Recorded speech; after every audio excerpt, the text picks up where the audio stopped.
4 жилийн өмнөөс эмнэлгийн цагийг e-Mongolia системээр авдаг болсон. Энэ нь өвчнөдөө шаналх иргэдэд эмнэлгийн үүдэнд тухаарлаг зогсохгүй цаг хугацаа хэмнэх зэрэг олон давуу талтай байсан юм а. Гэтэл сүүлийн сар орчмын хугацаанд e-Mongolia системээр эмнэлгийн цаг авч болохгүй гацсан гэж иргэд ярьлаа. Энэ талаарх мэдээлэл үзье. Өмнө авдаг гэсэн, өмнө авах зүгээр авагдаад байсан байхгүй юу. Тэгээд сүүлийн 1 сар ер нь e-Mongolia цаг авахгүй үзээд ерөөсө болдог байхгүй. Алдаа заагаад болохгүй гэдэг. Хүндрэлтэй шүү дээ. Хаавсаа холоос ирээл заримдаа цаг нь байхгүй таарна. Тэгээд уул нь авчвал цагтаа ирээд үзүүлчихвэл уул нь зүгээр байхгүй. Хөсөөдөд очиж үйлчлүүлэх гээд одоо цаг авах гэж орсон. Тэгэхэд бол одоо болохгүй байсан. Төрөвчийн 5-аас хойш цаг авах гэж чадаагүй шүү дээ. Тэгээ өчтөр уцаар нь залгаж яж авсан. Тэгээд уцаар явахаар ч бас идчихээс заримдаа уцаахгүй шүү дээ, тий. Бол e-Mongolia-гаар авчвал бид нар амар авахгүй юу? E-Mongolia-гаар цаг авсан чинь цаг авах гэж болохгүйсэн. Тэгээд одоо ирээл цаг авч байна. Иргэд e-Mongolia системээр 70 гаруй эмнэлгийн цаг болон шинжилгээний хариу авах боломжтой.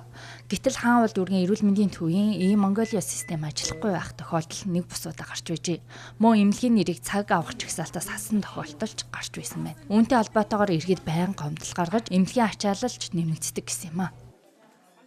Одоо e-Mongolia болохоор нөгөө нэг ард иргэд болохоор e-Mongolia-аас манай цаг авч чадахгүй. Ягаад тэгэхээр таны эмнэлгийн нэр байхгүй ингээд. За тэгээд шинжилгээний хариу авъя гэдэг e-Mongolia-гаар орохоор бас манай эмнэлгийн нэр байхгүй. За шинжилгээний хариу авъя гэхээр шинжилгээний бас нөгөө машин коск машин гацаад идэг. Тэгээд нөгөө коск машин яасан юм бэ гэхээр e-Mongolia-с нөгөө шүлжээ унсан гээл.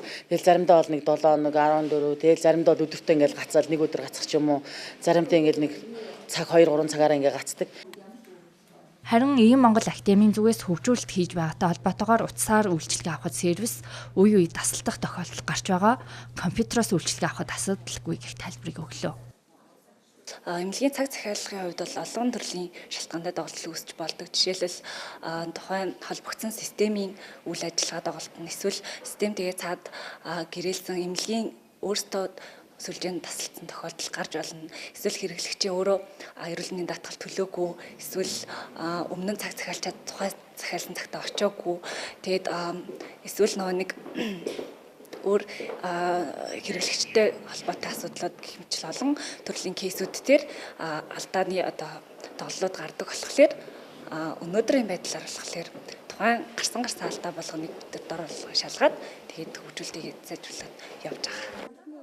Өөрөөр хэлбэл иргэд утсаар үйлчилгээ авч болохгүй байгаад байж болох зүйл мэт тайлбарыг хэлж байлаа. Монгол улс захим үндэстэн болох зорилт төвшүүлсэн. Энэ хүрээнд олон ажил хийж байгаа сайшаалтаач зарим тохиолдолд энэ мэт ухарч байна. Иргэд мөн 1800 0119 дугаараар эмнэлгийн цаг авах боломжтой юм а.